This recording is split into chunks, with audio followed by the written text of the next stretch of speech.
I may not have died in order to go visit heaven, but there are some similarities in my stories and other near-death experience survivors.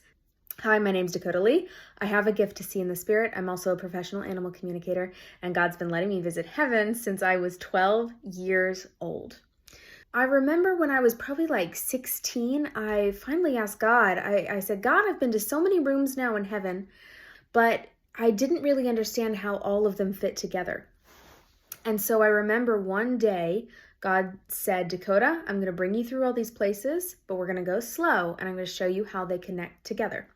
Now, I wrote about this in a chapter of my book that's currently unpublished, so please keep waiting for that. But the first place he brought me through was through the pearly gates, and then straight behind the pearly gates was a room that I had kind of previously glossed over in my mind. But God told me to call it the transition room. So after going straight through the pearly gates, when I was a 7-sided room, and on the floor or the ground seemed to be sort of a gravel, and it reminded me of like old English driveway. Some sort of magic about this room because every wall that I looked at seemed to carry almost a different kind of energy.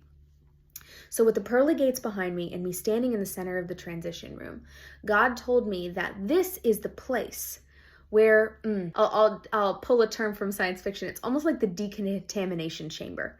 So it's where you come in and you start to drop away all these harmful, maybe toxic, heavy things that you carried with you from earth.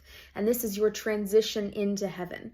And the thing about this room is that you have to choose to surrender to the power of God, and that begins in this room. So there's a certain kind of negativity that cannot carry forward into heaven. And I want to make something clear. A lot of people have heard me sharing stories about heaven, about how can the people in heaven know about our own troubles on earth because that would cause them sorrow. Well, the interesting thing is, in heaven, it is so very, very difficult to feel sad. It's so very difficult to feel those emotions that would cause sorrow. And it's not to say that there's not a tinge of them, but if you feel any sort of more difficult emotion, it's not going to hit you in a way that would cause you suffering. You're not suffering. You can be a little bit frustrated with something, like if you're in heaven and you're watching your daughter make a decision you really wish she wouldn't. It may cause you a bit of frustration, but it's not going to cause you sorrow because what you feel from God and what you know from God when you are in heaven.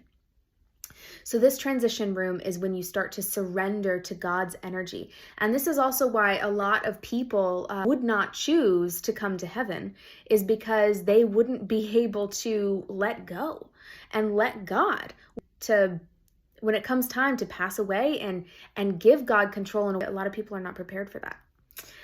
That's the transition room. The transition room is also a place where a lot of times people get greeted by their loved ones for the first time.